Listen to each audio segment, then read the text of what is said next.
Hey, how's it going? It's Lawrence from the Performance Ranch, and today we are going to talk about shoulder mobility, how to enhance it, how to get more active strength as you take yourself through ranges, and also if you have any shoulder pain, we're going to talk about what things you can do to help alleviate that pain. First thing we're going to talk about is myofascial release. So that's the tissue that's going to be surrounding the actual joint itself. So we like to use devices such as the HyperIce. You know, we have the HyperSphere and the Viper. These two things have vibration technology. So that helps break up the tissue and also desensitizes the actual pain that's there. Because sometimes when you get on this thing, it's a little spicy in there. So we want to make sure we're also trying to relax.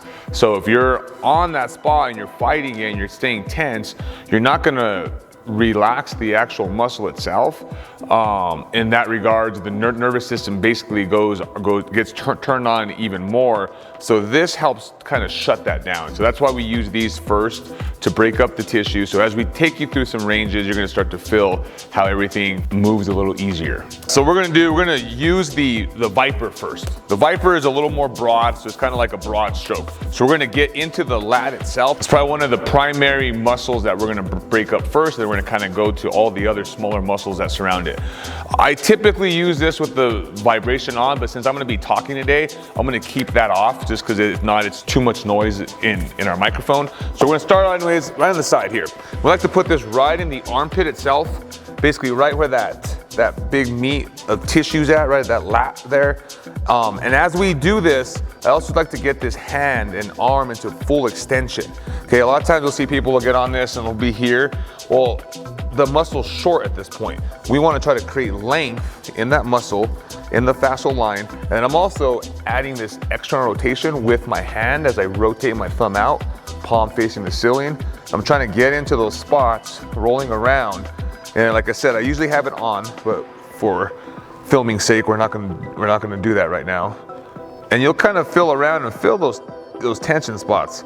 Ooh, there's a little spot right there. And as you get through it, you want to get onto it, find it, try to breathe and relax as much as you can. That's the biggest component of this, is trying to relax everything. So I like to do a lot of nasal breathing as part of this. And you'll feel, as I'm starting to feel, those hot spots are kind of spasming, and then you'll feel as I breathe and relax, it kind of just lets go. You'll see as I sink into it. I don't know if you can kind of see that. I'm not rotating at all. It literally just melted right into that spot. So that lat kind of broke up. I can feel a little bit more in the front side. And I'll even roll up and down, and I'll go front to back. I'm a proponent of actually trying to find the spot, hold it, breathe, and release it, rather than trying to just go over it. I think if you're first starting to do this, and this is really your first time, you may want to just ease and kind of get weight off, and actually use my hand to push weight off, because again, the goal is relaxation. So again, as I let go and breathe, I'm able to sink my body into a little bit more. So it's all about how you can control your weight into that lat. So that's one major one there. From the lat, we would like to get into the pec as well. So I'll kind of show you from the side here. So I'll roll and I'll actually get into the front side of that pec by turning into it. It's kind of right in the armpit, but on the front side of that armpit. And again, I can even take my hand up to here, little bend. Another big one you can add to this is motion. So you're gonna reach, open. I like to actually rotate my elbow down. Woo. I'll put pressure right into the front side. So I'm trying to hit that pec minor attachment there, right in the front of the shoulder. Again, this is your first time ever doing this. I definitely try to relax. Holding your weight with your forearm helps out a lot. But once you feel you're able to relax and get into it, you can just release and put your full weight on that. There we go. And again, you may not be able to do it day one, but after practice, you'll definitely be able to get it a little bit more. So next thing we like to hit, after we get the lat, pec, you can do the same muscles with a little more precision, okay? This little ball has a little more precise points. Again, I'm not gonna turn it on for filming sake, but I'll get into those same areas again, even just a little bit more depth. Ooh, so the same spot, but feels a lot different, but it actually releases a little easier too, because I'm putting direct pressure where I want it to. Oops, you can kind of see how I bounced off that spot right there. So that's the fascial line that's just tight. There it goes. And as you hit it more and more, that area gets a lot more loose. Perfect. Then same thing in the front, same exact spots. Get into the front here. Again, I'm putting it right in the front of the shoulder. I'm rotating my elbow out and down. Get a little more muscle in there. I'll also be able to extend my arm out, because again, I'm trying to create length, right? So here is okay, but notice my shoulder is bent, so I'm actually gonna get higher up with that elbow and the shoulder, and then I'll reach. So, big spots, right? Again, I'm only focusing today on my left shoulder. My left shoulder has been bothering me. I've had past injuries, AC joint stuff. I've had other issues. So today my shoulder is bothering me, and work this shoulder out to make sure it doesn't have any pain. Another big one to do, okay, we hit the broad stuff. We hit the lat, we hit the pec. The next one we're gonna do here, we're gonna use a lacrosse ball, which is, again, it's a little smaller ball, so you can see it compared to this. But it gets, again, more precision. Again, it is pretty firm. But I'm gonna get up into the shoulder area, more in my upper trap. So in through here, rotator cuff area, which is gonna be on the scapula itself, all the way down. So I'm gonna start on my back. With this ball, we're gonna put it right on top of the shoulder itself, which is put right in that upper trap there. I'm gonna pin it down. So again, this ball has a little bit of texture to it, so it doesn't move too much. It won't squirt out. But I'm pinning that shoulder down and creating length by reaching my hand down, my elbow down. And then once I pin the muscle, I'm gonna actually take myself into shoulder extension here, all the way up. So again, this is when that muscle gets used. So I'm putting a lot of pressure on the muscle. I'm gonna come back down. The side of me, again, I'm just trying to break up that tissue, breathe through it. Get a few of those, and I'll move it down a little bit. So as I move it down, that's a very hot spot. And I have not done this in probably a good 2 weeks. So I'm definitely feeling the tension parts. But I had to do it about 2 weeks ago, because my shoulder was bothering me when I would take those dogs out. So again, I'm actually taking weight off by leaning to my left, because if I would put my full weight on, there's no way I could withstand the pain. Taking the shoulder off. And again, as you can see, I'm moving it down. I'm basically hugging the ridge of the scapula, so it's all those attachment points. I'm between the scapula and the spine there, hugging the ridge of the scapula, which is the shoulder blade. Keep moving up. And there's the bottom end. So a couple different things you can do. You can start on the bottom, where I'm at now, or again, start on the top. But either way, you're trying to just hug that line. I'll tell you, the most intense spot is on top. So if you're just starting this out, you may want to start from bottom and then work your way up. That's gonna be a lot easier to hold and maintain that pressure there. Good, so now I got some good range. Again, it still hurts, but it's not exactly how it was before. So then I'm gonna move it over right in the shoulder blade itself, which is all your rotator cuff attachments. So we're gonna break up all that stuff there. Again, you can see it moves a little easier. I'm actually gonna take my arm across the body here to get a big stretch in the scapula itself. And then I'm putting the pressure through the scapula on the ball. Then I'm gonna take it out. So as I do that, the scapula is actually moving around. And you're gonna see why we're talking about the scapula a lot, because that's one of the major functions of shoulder pain is we lose the ability to move from the scapula, basically get stuck. And sometimes you may have hear the frozen shoulder syndrome, which is basically scapula kind of locks down, you can't move. So that's a big part of your shoulder itself. Don't want to move that. So again, I'm taking it all the way around. I'm able to, you can see I'm actually adding ranges of motion to it across the body, full extent of the way, down. So as I do this, it becomes a lot more tolerable. As when I first got on that ball, I couldn't tolerate very much of it. But again, as I sat there and breathed and relaxed, it was only about 2 or 3 minutes. All that stuff kind of started to just melt into it. And that's what you'll typically feel. The feeling is your body just absorbs it, and you're actually wrapping the muscle around it because you're able to relax so much. But again, it takes time. You have to breathe through it. You have to try to get the relaxation piece down. All right, so now we are going to work into some mobility for the shoulder itself. So the shoulder does a lot of different motions here, okay? So we're gonna start off with taking the whole shoulder into a big range of motion here. So shoulder, what we call this extension, which you're gonna go straight up, and I'm gonna stand up against a wall. So find a wall, again, you're gonna measure how far you can go. Ideally, you can get right up against it. I still don't have that much range, so I'm gonna step away probably about six inches or so. But I'm gonna come up, I'm gonna start with my thumb pointed straight up. I'm gonna take it up to the ceiling, and then once I get it past, get my bicep past my ear, I'm gonna rotate that thumb forward and then come. And again, I'm holding my rib cage and I'm holding my hips forward so I don't rotate. I'm gonna take it back behind me, creating tension still through the shoulder. Then I'm gonna come all the way up, reverse, and come back down. So the goal is not to turn the hips and rotate. We're trying to create all the range of motion from the shoulder itself. Again, if you can't do that this close, then just step away. Okay? You're the one that knows how far you can go, but the goal is to move closer and closer as you develop that range. Again, I'm holding my rib cage down, holding my hips forward, taking it above my head, rotating, and taking it back behind me. All right, you can see my hips are still forward. I'm rotating through my shoulder, which is fine, that thoracic spine. We've worked on that a lot in the past.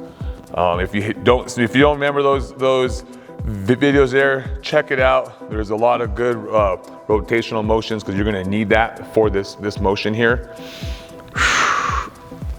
All the way back, all the way forward. Okay, I'm doing about 5 reps.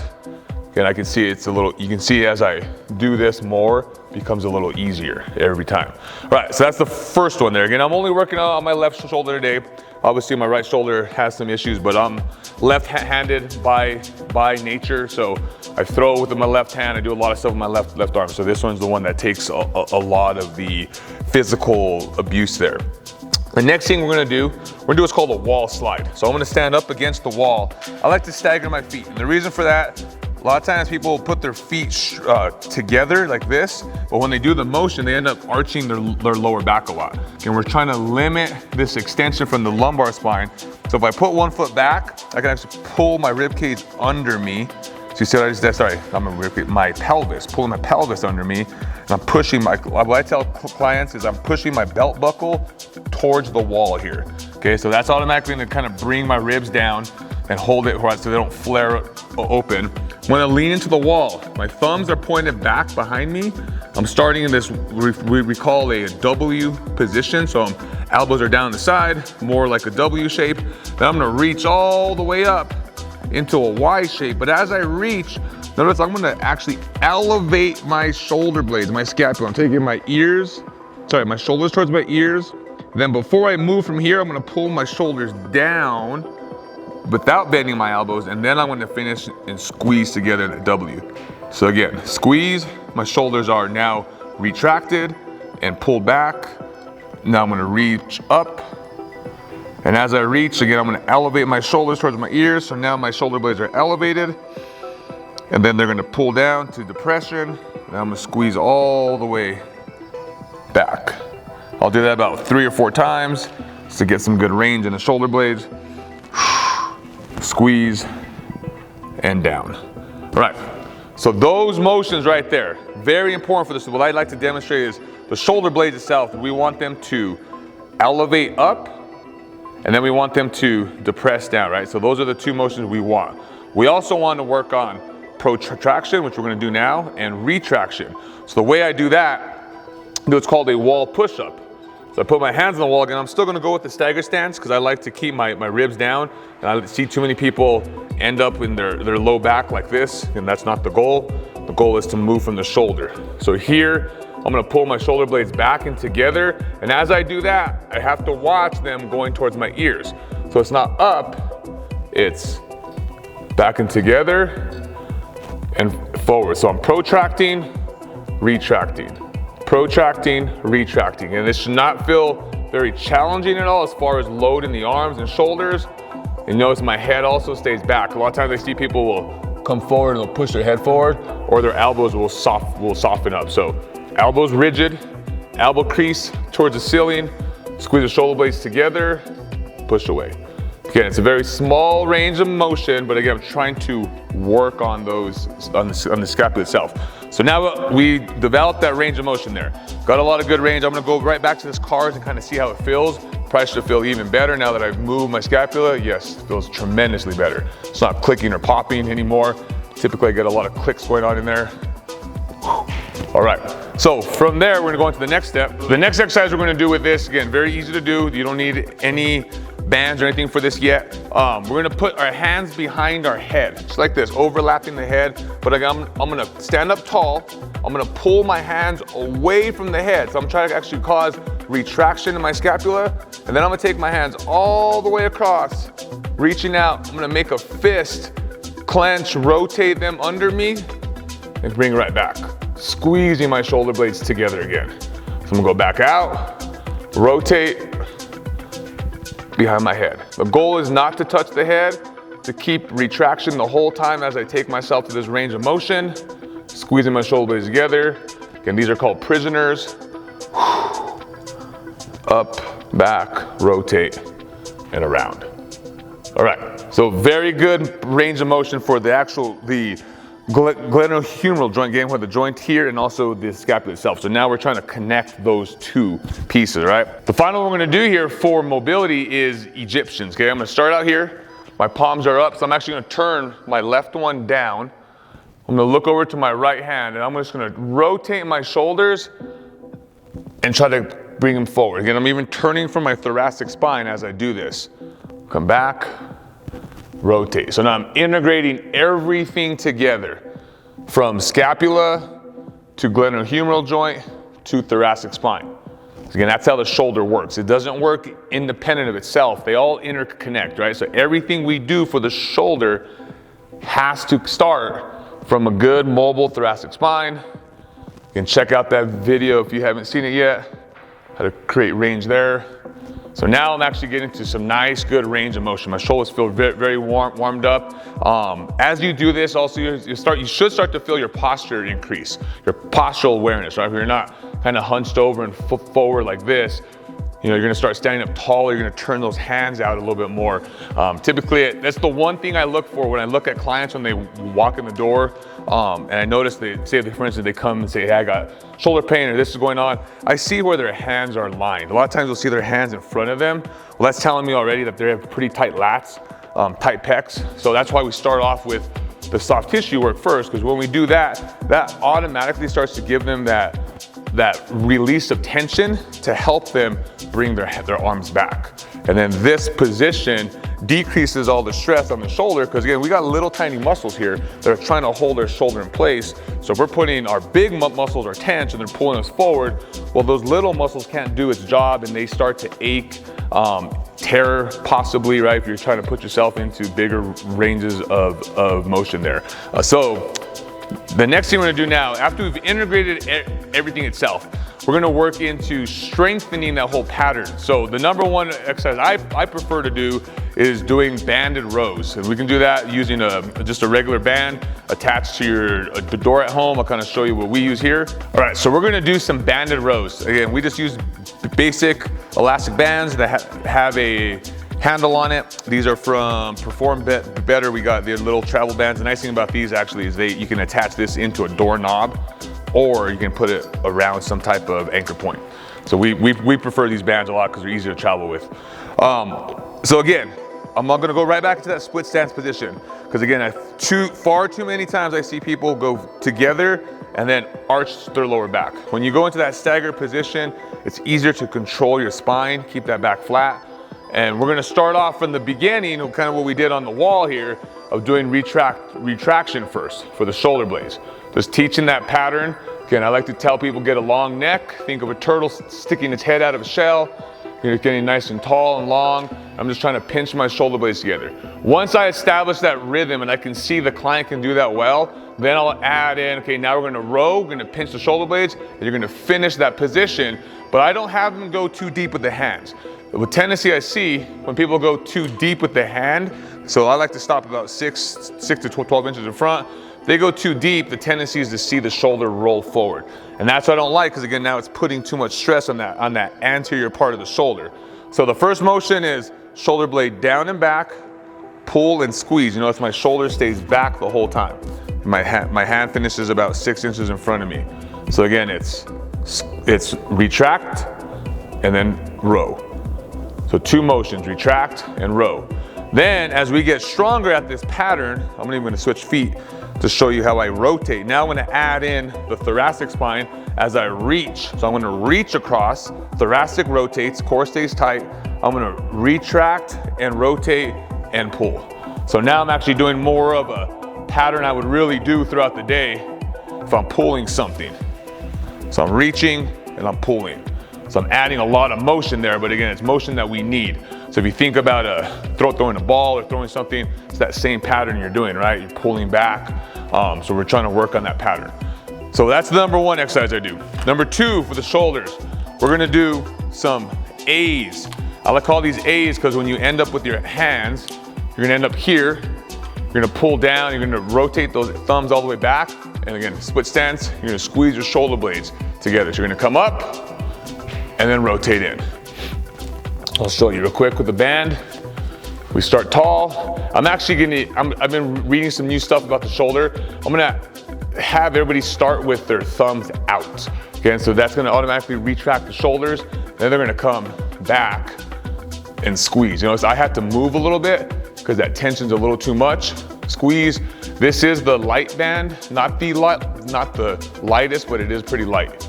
So again, squeeze, pinch your shoulders together, because the goal is not to use a super heavy band where you'll end up here or you end up bending your elbows to try to pull.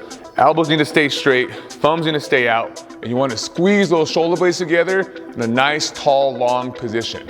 If you're doing this well, you're gonna feel it in the triceps, you're gonna feel it between the shoulder blades. You'll also feel the core working, because that's preventing me from arching my lower back to pull. I'm pulling my ribs down, so I stay strong.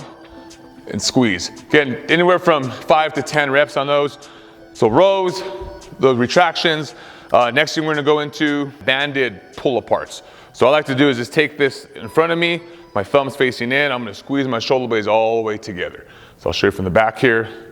So it's gonna be, again, retract and pull, squeeze. And as I do this, the goal is not to get those shoulders up towards the ear. Yet I end up seeing this a lot, where people will kind of be hunched forward and pulling in here. And you gotta get tall, you gotta pull the shoulders down, gotta get tall from the core, thumbs in, squeeze the shoulder blades. You can also add thumbs out, makes it a little bit more intense. Again, when there's thumbs are out, you externally rotate the shoulder, which is in a more ideal position. Thumbs in, you're internally rotating, so you can hit both sides. The preferred method is to be able to turn those thumbs all the way out though, and squeeze those shoulder blades all together. Right, using another band. We're gonna go to the floor here. We're gonna call it drawing the sword. But again, reading what I've been seeing now, I'm gonna take away from going in. So we used to internally rotate. That puts a lot of stress in this internal rotator. Again, like I said earlier, a lot of people already walk around like this. So what we wanna do is take them, starting from the start position, into external rotation. That's palm facing forward, thumb facing out. I'm gonna do that holding this nice and tall. I'm gonna take it from the side. I'm just gonna raise my arm up and pull my thumb back behind me. So here and back. Again, as I do this, again, the whole goal is just taking the shoulder through different ranges of motion.